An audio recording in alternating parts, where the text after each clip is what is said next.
Howdy threadbangers, it's Brooksy again, and I've got a ho-ho how-to on how to make a sweet stocking for the holidays. I'm at my parents' house in Arizona. It's nice and warm, there's no snow, but I gotta do something to make me feel like I'm in the mountains. So come along. Ho-ho how-to. Okay, so for this project, you're gonna need, as usual, a button-down shirt, a sweet tie, hot glue gun, and some kind of liner fabric. This is a nice starchy canvas which is going to work perfect, and oh yeah, sewing machine with some sweet stickers on it. Now step number one, go ahead and cut out your stocking pattern. As usual, I do not have a camera person, which makes me feel kind of lonely, which I often relate to doing things like this.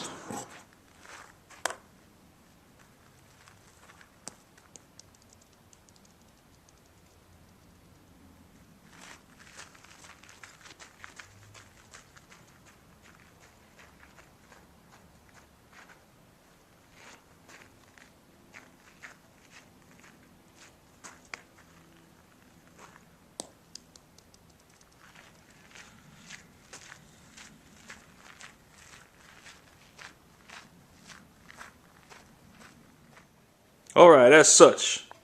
Of course I have not pressed it yet because I'm lazy. I'll do that at the end. Alright, now that you've determined that your supporting fabric is large enough to cover the pattern of the stocking, hem the very top line of the supporting fabric about a ½ inch down, and then sew it wrong sides together along this seam in the shirt. Boring.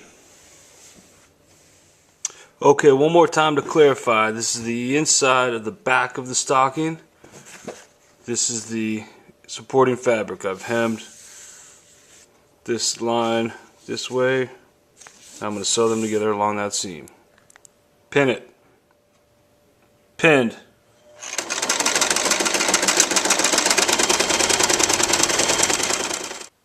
Okay, so I've sewn that interfacing piece to the inside of the back of the stocking. Yeah. And next I flip the front side over to the back side.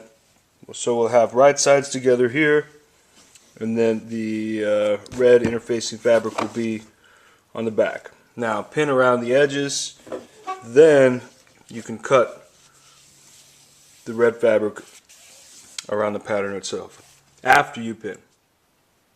Okay, so I pinned it, trimmed it, and sewed it all the way around. Now I'm going to cut a little bit closer to trim the whole stocking. Once again, no camera person, which makes me feel kind of like... Ring! Hello? Yeah, is Brooksy there? Yeah, this is him. Hey, Brooksy, what's happening? Oh, not much, just watching Glee. Right on. Well, hey, you want to go get some coffee? Sure. Alright, I neatly trimmed it around all the edges. Now simply turn it right side out. Alright, after it's right side out, this is what you will have. And you will notice that it does kind of curl up at the edges. But all you need to do is press that. Boring. And that'll work. So if y'all remember from the Pert or Shirts video, you had to make a tie. And I told you to have someone else teach you how to do it. But this time I'm going to show you how to do it, okay? So for the stocking we need about this much length. I'm going to add about 5 inches. Keep my finger there. Left side, big side goes around your left shoulder, little side around your right, across the big side over, under through your elbow, all the way around, up through the V. Oh, it's pulling on my beard, it hurts, ow. And then down. Pull it apart like that, pull the back side up. Alright, so what I did is put the tie under the collar, set it down, tighten it up to the neck there. This is a great shirt because it's got the buttons there. If it doesn't have the buttons, just go ahead and hot glue that down. Also, what you're going to have down here is a little extra. Just feel free to go ahead and chop that off.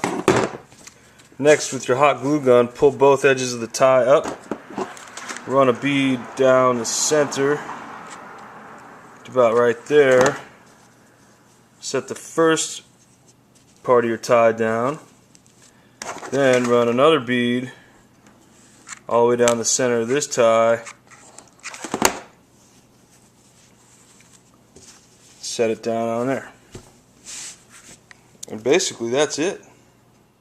Okay, 2 more steps. Very simple. 0-length zigzag stitch to create a hole for the hook down the center of the back collar. And lastly, make a label, hot glued over the other labels. Grandma is who this stocking is for. Can't wait to bring it to her this weekend. And besides that, thanks again, DIYers, thread bangers out there. Keep it up. Have a happy holidays from me to you and yours, and I look forward to seeing what you can bring me. Love your show.